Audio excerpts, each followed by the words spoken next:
Hey everyone, and hello from Thailand. I'm making this video to share with you what it is that I've brought with me for my mobile studio.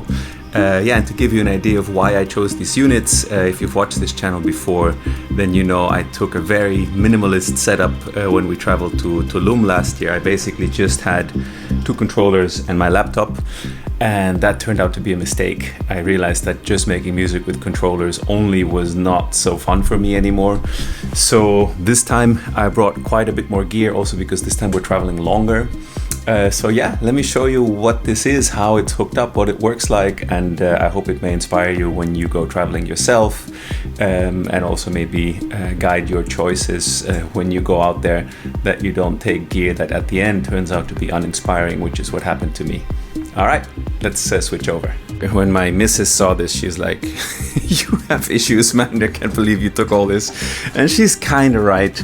But like I said, I really wanted to feel more inspired making music on this trip. And since it's a long trip and this is all I do right now, I really wanted to have options. So initially I was thinking to take the Sequential Prophet 6, which is huge, it sounds amazing, but I realized it's just too big and too heavy. And I ended up then actually listening to some videos online just to have a quick reference of the instruments that I have. And I realized actually that the MFB Synth Pro sounds amazing, and I hadn't used it as much as I would have liked. It's small, it's compact, it's very well laid out, it even has some effects in it. You can do kind of any sound with it. And actually I'm double happy that I brought it, because I'm going to be doing content for a Patreon soon. And my idea is to do educational content around music creation, and one of the chapters will be synthesis. And what I've realized is this is a really great interface to show synthesis on, because pretty much every synth parameter has its dedicated knob. So if you think it would be cool to have content like that on a Patreon, please let me know, because I'm still very flexible on what exactly I will share in there. But I think one of the things people have asked me a lot about is teaching, learning how to produce, learning how to mix and engineer. So that's something that I could do. The next instrument I brought is the Electron Digitone, because having this analog thing, it felt really cool to have a digital FM type synth, and with these two you kind of have everything covered. I have some really great sound sets in here. I forget the name, but I will link to it below, because this guy does incredible sound sets for the Electron stuff. And with that, it's amazing. It's just really fun to use. It has a really fast little onboard sequencer. As you may see, I'm not running it with USB and overbridge. I'm actually running it with audio and MIDI, very old school, because I want to use its onboard sequencer, and I want to be able to shift and swing it in time using my trusty ERM multi-clock, which now is Floating Point Instruments. And I was very on the fence if I should bring this or not, but I'm very happy that I did, because it acts as a four-way MIDI interface, and it's just so great to be able to shift things in time so they really feel right in your track with these dedicated buttons. So people that have been in my studio and heard this in action felt like, whoa, this is a really great piece to have. So if you run a lot of synths and arpeggiators and clocks and things in your projects, absolutely something I can recommend. It makes a huge difference. So this is clocking the arps here, and then also sending MIDI clock to the Specular Tempus from GFI Systems. It's a really great little compact pedal that can do reverbs and delays. I just brought this to have one kind of outboard thing to send the synth through, or to do more kind of complex effects. It has really cool shimmer, anti-shimmer type effects. Just something to be hands-on. And then here is my trusty RME Fireface UC.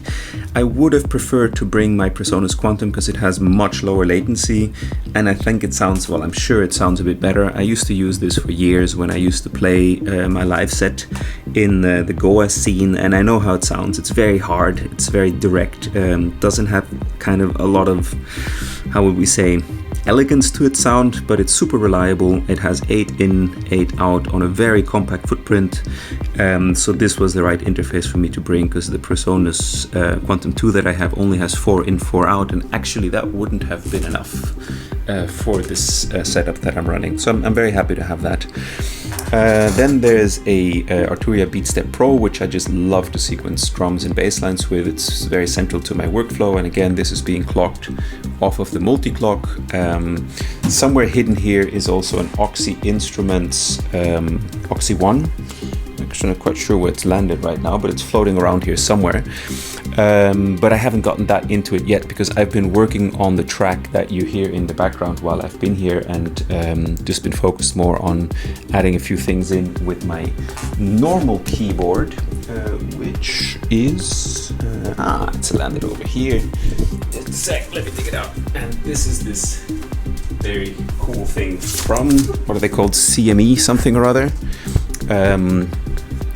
Yeah, it's a 37 note Bluetooth MIDI controller. It's aluminum, it's pretty light, it's pretty compact, and yeah, I'm really happy to have this here. It's really nice to have something decent to input notes with. Here actually is a very interesting device that I don't think it's made anymore. It's called the Guitar Jack USB from Sonoma. I used to actually represent this company when I was in sales for music stuff. And yeah, it's so brilliant. I don't understand how this didn't go ahead and conquer the market. Word is that the converter circuits in this were designed by the same guy that designed the Universal Audio 2192, I think it's called, as well as now Burl. Yeah, it has stereo out, a mono in, and a stereo in. And it works with everything. It works with OS X, Windows, Android, and iOS, and it's plug and play. And I use this actually when I'm recording Instagram clips. I send it a stereo signal from my RME, and that way I can have stereo signed high quality sound rather than room audio through the mic. If you can find these out in the open market, I cannot recommend them enough. Super cool little box. This is the heart of the studio. It's my MacBook Pro M1 Max. I bought it just as the M2 models were coming out, so I got a really great deal on it. It's super beefed up. I think it has 4 terabytes of storage and 64 gigabytes of RAM, so it's super powerful. I've yet to run out of CPU on this machine. What you're hearing in the background is actually made on this template using the Infinity bundle and a few extra sounds that I added. And yeah, it's what I've realized is it's a super fun, quick, easy way to compose, especially when you're on the road, because I have a lot of very well-recorded analog instruments in there already, so the vibe is already there. I brought some iKai multimedia, loudspeakers, because we have a baby and I often make music very early in the night, in the morning or late at night. I'm on my trusty Slate VSX headphones a lot. Because yeah, they're great to mix on, and obviously I'm not going to wake up the whole house. I have an Electron Overhub dock, which is fantastic because it has 7 outputs, and I actually use it with a power supply. I'll link it below because they don't come with power supplies, which is a problem if you're running a lot of stuff that consumes power from the USB bus. I have a little field recorder, bit of mood light, one of these little LED things actually, which is great because it sucks if you just have a very bright light like this room has. And then I've brought all my user interface stuff because I don't like being forced to have the computer right in front of my nose. And it's turned out to be a really good thing in Thailand because the way the earthing is in this house we've rented, everything feels a bit like static electricity, like there's a minor charge going across all the devices. So I'm very happy that I don't have to touch the computer all the time because all this stuff is Bluetooth. And the mouse is plastic. Yeah, I have this mouse that I've been using for, I think it's decades. I have it all set up with all kinds of shortcuts so that I'm really fast with it. It's great. And yeah, then I have here my controllers. And actually last time when I went traveling, this is all I had plus a push. And the push 2 is kind of fun and cool, etc. My goal was to really learn it on that trip, but I didn't, and I barely ended up using it. I did use the controllers also to play live and stuff, but this is just like a must-have for me to use my workflow, but I realized it wasn't very inspiring to only have that. It's just to control, but not really that much to create in my case. So I use a bit more channels in my live set than I do in the pure Rapid Flow template, which is just 8 tracks, so people can use it with just one controller.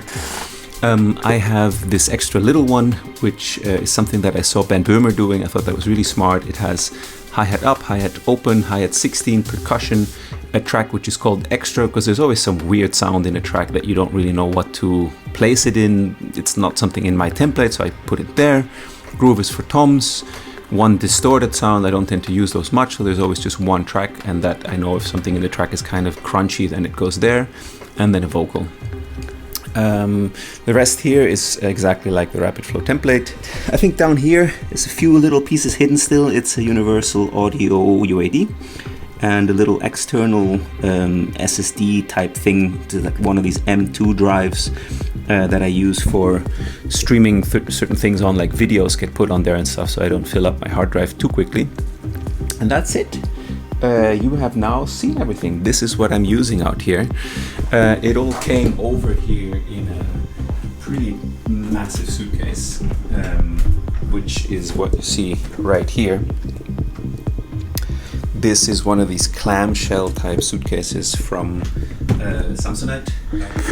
Got the cube foam inserts that you can get for transport boxes and put it in there because I wanted my gear to be in a kind of low profile undercover type suitcase for many reasons, and these suitcases are really reliable, really cheap. I got this used for 50 bucks and it's been fantastic, and it's super light actually, because these super professional big kind of pro black boxes are actually very heavy, so you use a lot of the weight that you can bring with you for gear and cables. So all of this gear fits in there, plus the cables, plus the power supplies, plus a big power strip, because I always bring like a European power strip because I have European plugs, and everything together was like 21 kilos, so really good.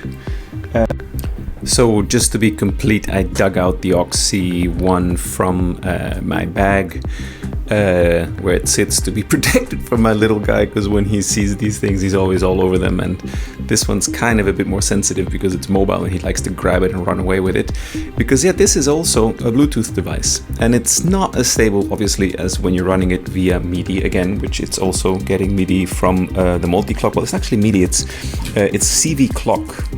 Because the multi-clock on the channel 1 also has like a clock generator, and I realized it works fantastic with the Oxy. So I have 5 things synced off of this, which is super cool, and as well as a MIDI interface, which is, yeah, it's amazing. It has so many functions in this little box. So coming back to the Oxy, yeah, this is a device that I have not had the time yet to dive into properly, but it's super powerful. They've recently upgraded the firmware so that you can do different kinds of chord progressions and program different kinds of sequences. So yeah, very much looking forward to starting a track from scratch using this as a way to generate the idea. And I was going to ask if there's any of these devices that you would like me to maybe go more in depth on and talk about a bit more why I use them, or what I think is what makes them kind of special. Then let me know in the comments below, because I'm very, very happy to do that. I think most of the other things are self-explanatory, but yeah, maybe the Beatstep Pro, which is also, I think, a very, I don't know if it's underrated, but it's a very powerful unit because it can just do so much. I'm able to interface with the whole Infinity bundle just using the Beatstep Pro. And then this one's kind of going more to, yeah, like Diva or Zerum or something that's doing a lead sound where I'm going to maybe make a chord progression or the main melody, the main hook, the main arpeggiator. But that's the way this is split out now. Maybe that's kind of fun to see also. So that's the setup that I've taken with me for this trip, and I'm mostly going to be making music while I'm here. I'll be doing some Patreon content, but you probably may have noticed I haven't been super active on YouTube. I haven't been making new products for Rapid Flow because we just launched the Infinity bundle, which I think is, not sure if I'm going to be making many more products after that, because it kind of has everything you need, I think. But yeah, like the Patreon thing is something that I'm really looking forward to doing. Yeah, I really like kind of sharing information and teaching and things like that. So it's something that's been requested a lot. So that's something that I'm looking forward to do. But other than that, I'm actually going to spend my time here making music. Yeah, that's been the overview of what's going on here in Thailand. Maybe this also gives you inspiration for a compact setup that you can have in your home studio or when you're traveling.